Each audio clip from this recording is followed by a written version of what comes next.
KPBS On Demand is supported by Splatero, helping homeowners pay off debt by offering streamlined access to your home's equity with no additional monthly payments or new debt. Splatero provides a lump sum of payment in exchange for a share of your home's future value. Pre-qualification is available at splatero.com. Good morning. I'm Annika Colbert. It's Friday, September 17th. Understanding critical race theory. More on that next, but first, let's do the headlines.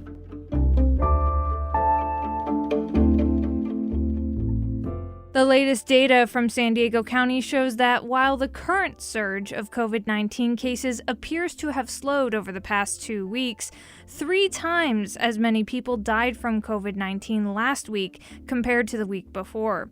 Dr. Mark Sawyer is an infectious disease specialist at Rady Children's Hospital. I'm hopeful that we're over the immediate problem, but we will have another surge unless we get a higher percentage of our population immunized. Among the most recent deaths, 80% were unvaccinated and nearly all had underlying health conditions. The San Diego Association of Governments, or SANDAG, is out with their mid-year report on crime. The agency compiles statistics from all 8 law enforcement agencies in San Diego County.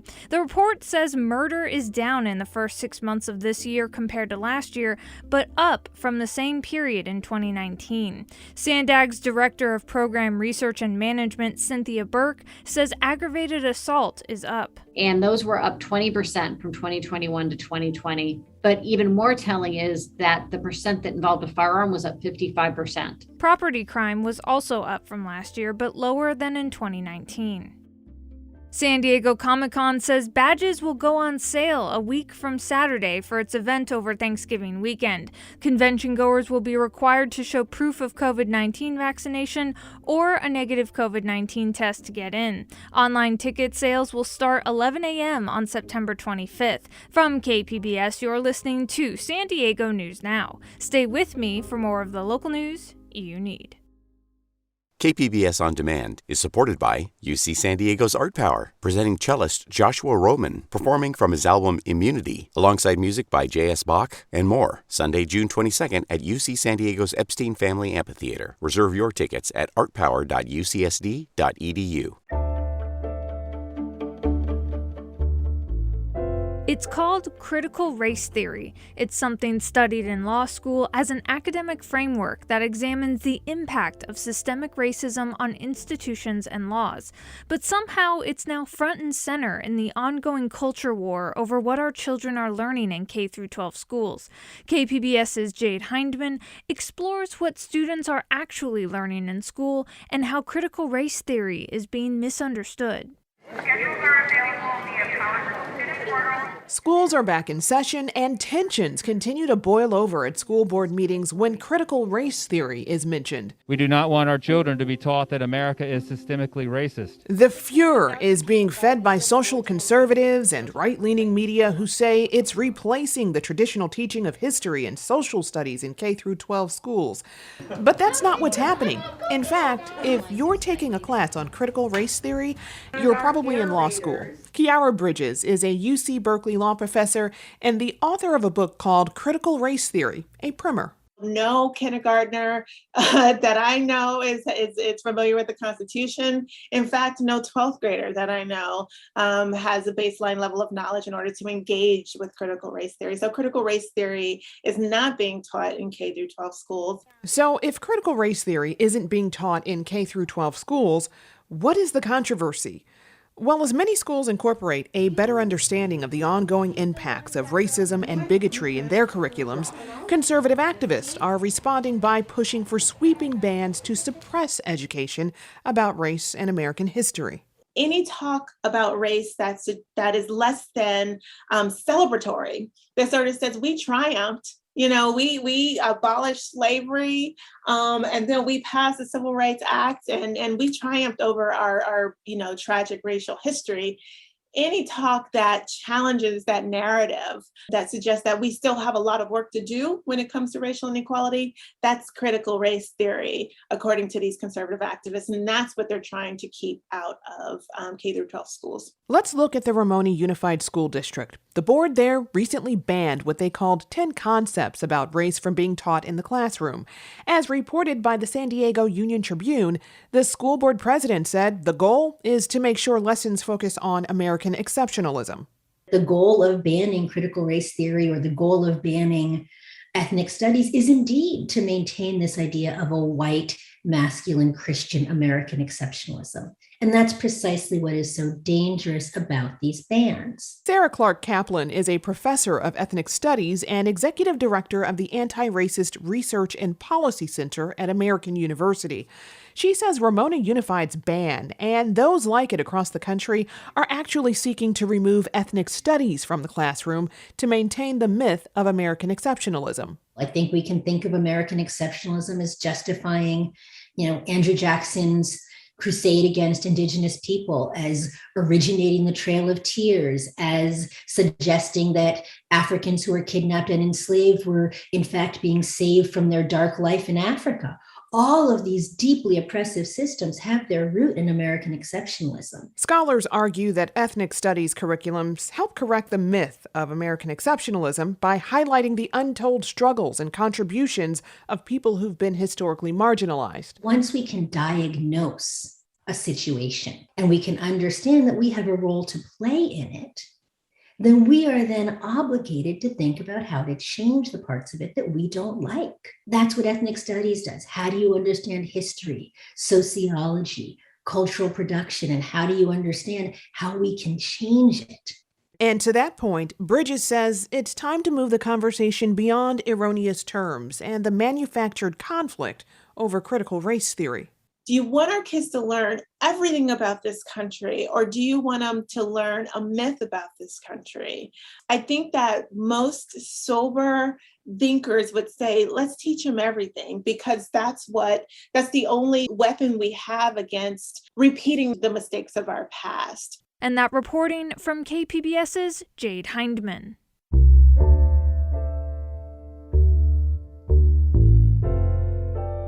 As the nation celebrates Hispanic Heritage Month, one local community college is promoting a special program to support Latino students in transferring into a four-year university. KPBS education reporter MG Perez has the story. The Grossmont College program is called Puente, the Spanish word for bridge.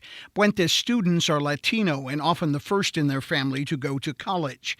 They receive one-on-one counseling, mentoring, and classes in English proficiency. The goal is to get them to graduation. Vera Cruz Sanchez is a Puente professor and graduate of the program. And we need to tell our students that yes, they can go to school, yes, they can go to college, and yes, they can, more importantly, graduate. I don't think being a Latino is a disadvantage. I think it's the thing that makes us strong. Professor Sanchez is also an author of 3 Chicano-themed books. And that was KPBS education reporter MG Perez.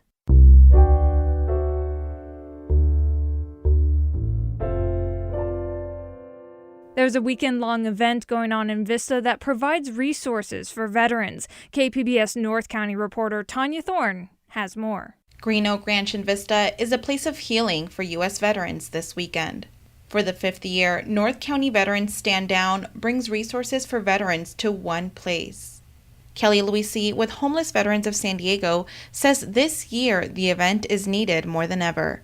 We're coming off such a difficult year with COVID and the eviction moratorium that we're seeing more and more homeless and younger veterans and more families. The event is open to all veterans, their families, and their pets until Sunday at noon. And that was KPBS North County reporter Tanya Thorne. Coming up, a Lucha Libre league is coming to San Diego this weekend, hoping to branch out to a new generation of fans of Mexican wrestling. We'll have that story next, just after the break.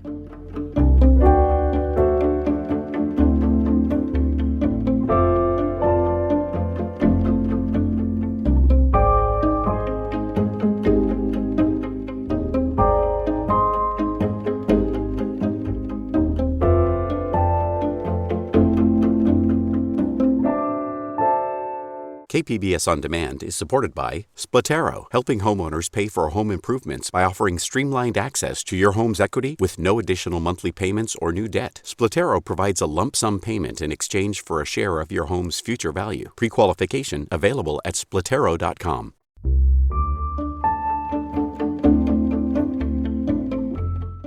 If you're looking for the high-flying theatrics and over-the-top flair of Lucha Libre or Mexican wrestling, you don't have to go south of the border to see it in person. In fact, you only have to go as far as Logan Heights, where Mujeres Brewing is exposing a new generation of fans to the traditional spectacle. It's happening tomorrow at 6:30. Take a listen.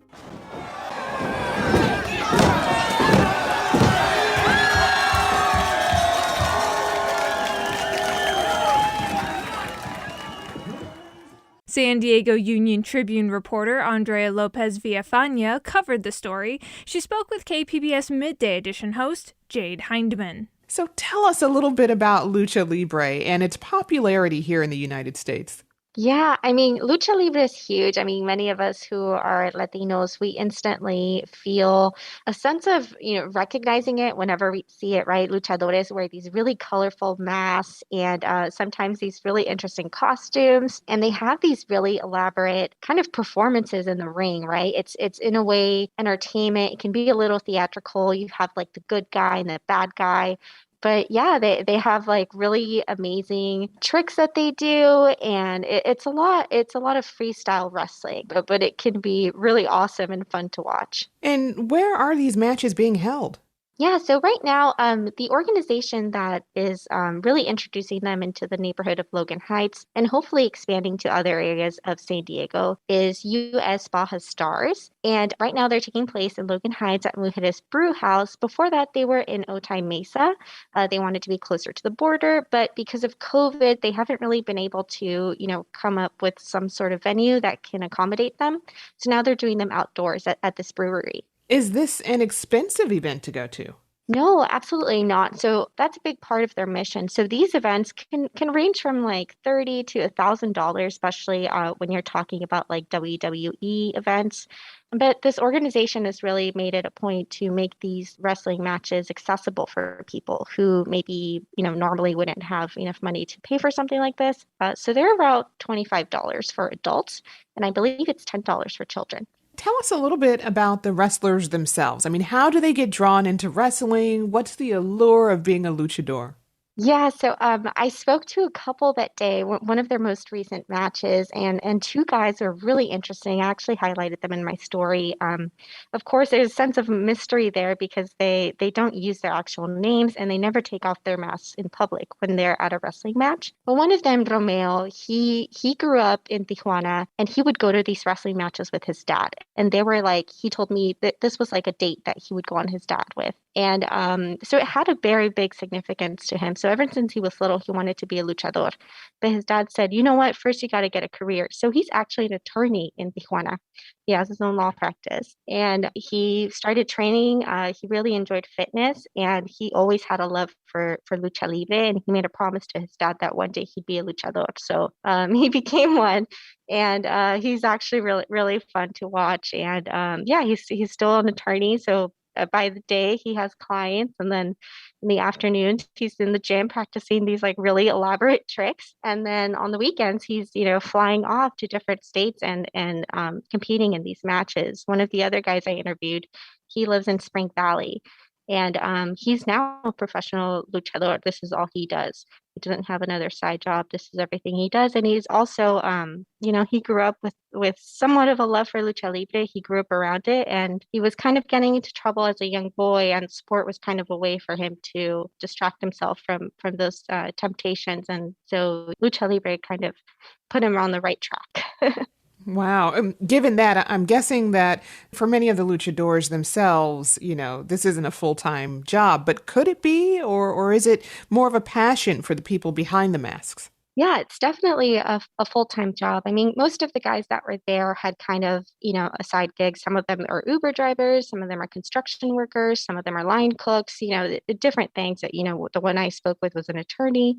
But it could definitely be a full-time profession. The fighter I spoke with, the King Rey Misterio, this is all he does. During the pandemic, he ended up getting into construction for a bit because a lot of events were canceled. But yeah, that he lives off Lucha Libre. This is everything he does every day. He travels. He was in Oklahoma, I think, the week after the match that I covered. And so it's definitely lucrative business. These luchadores get paid to attend to the matches. So, they can have different deals with different promotion companies, and it could be a career for some of them. Of course, a career that, is dependent on them being healthy, and on them not getting injured, on them getting enough jobs. So it could definitely be a stressful job. So what kind of significance do these events have within the Mexican American community? Yeah, so I mean, like I said, they kind of bring you back to maybe a match you might have attended as a child. So many people there, it just felt like you were surrounded by like giant kids. They were screaming and they were booing sometimes, and I almost felt like at some point they were going to throw things, but it's just this huge energy. And it's very common to have these matches in Mexico and see them as something that it's like what you do on the weekends, right? It's something you do with your dad maybe or your uncle. So for a lot of people, it's a sense of, taking them back to those memories or feeling like they're back at home in Mexico because, people are shaking water bottles with beans inside them, or they're drinking beers, or they're booing one of the wrestlers, or being crushed by the wrestlers, flying out of the ring and flying into the crowd. So it's a lot of energy, and I think it gives a lot of people a sense of belonging. And you write that this kind of theatrical wrestling, both here and in Mexico, I mean, think WWE, right, hadn't always been taken seriously. Is that changing? Yeah, that is. So I spoke with a professor, actually. She had an interesting story. She, was working on her thesis and she wanted to learn a little bit more about luchadores. So she spent a lot of time actually training as a luchadora herself and, just interviewing a bunch of different luchadores. And at that time, it was in the early 90s, she said that luchadores just felt like they were a big part of Mexican culture, but they just weren't looked at that way. They weren't recognized that way. And for a long time, they really advocated for themselves. And it wasn't until later when Mexico City declared something special for luchadores. And, as these organizations got larger, I think people started to recognize the significance of this sport and tradition as well. That was San Diego Union Tribune reporter Andrea Lopez Villafaña, speaking with KPBS Midday Edition host Jade Hindman. You can watch Lucha Libre this Saturday at 6:30 p.m. at Mujeres Brewery. That's it for the podcast today, but tomorrow and Sunday we'll have special bonus episodes of the podcast featuring the KPBS Summer Music Series. In the meantime, be sure to catch KPBS Midday Edition at noon on KPBS Radio, or check out the Midday Edition podcast. You can also watch KPBS Evening Edition at 5 o'clock on KPBS Television. And as always, you can find more San Diego news online at kpbs.org. I'm Annika Colbert. Thanks for listening, and have a wonderful weekend.